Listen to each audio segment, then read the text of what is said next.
This is one of those situations where SketchUp is just amazing and it makes me smile every time that I use it. I'm making an elevator for my shop, and this is the exact representation of my shop that the elevator has to pass through. So I have a pole barn structure for the shop. I have 6 by 6 posts on 10-foot center on the back wall. I have a piece of 3/4 inch plywood as the wall sheathing.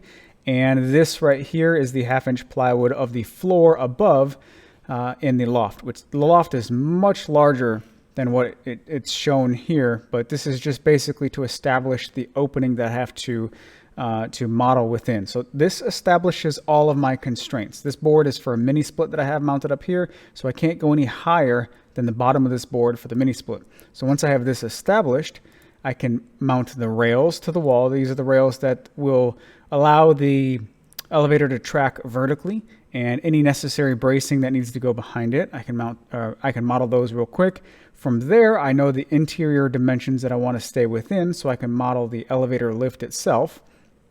This is the platform. It's going to be made out of 1/2 inch plywood, but I'm doing so in such a way that I think I'm kind of balancing lighter weight versus strength quite well. It's 1/2 inch plywood, but the bottom is a torsion box style bottom.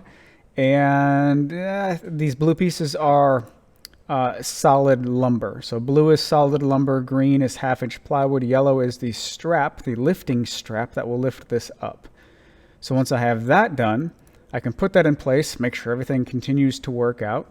Once everything is working out from there, I can add the motor itself, the hoist itself, and really do a good job figuring out where the center of the cable will be exiting the hoist and make sure that is lined up with the center of the lifting point. From there, if all that works out, then I can figure out the mounting locations or the necessary mounting stuff to mount the hoist and any bracing necessary for it. And once everything works out again from here, I can grab the elevator itself and move it up into place. Actually, let's grab the top platform of the elevator and put it on the same level or same plane as the top floor in the loft. And as we can see here, everything is working as it should. But one of the cool things about SketchUp is you continuously refine as you go with more information that you gather.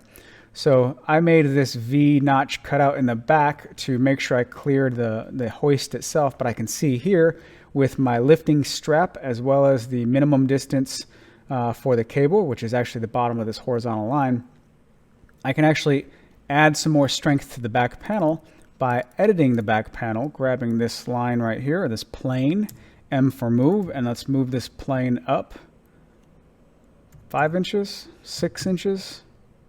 We'll just go with 6 inches. And because everything is accurately represented, I just figured out that I can get a little bit more strength in the back panel just that easily. SketchUp it's the bee's knees. SketchUp's awesome. But anyway, this is the next build that I'm working on right now, and I want to get this done sooner rather than later so I can use the upstairs loft for some more convenient storage for oddball size stuff, household stuff.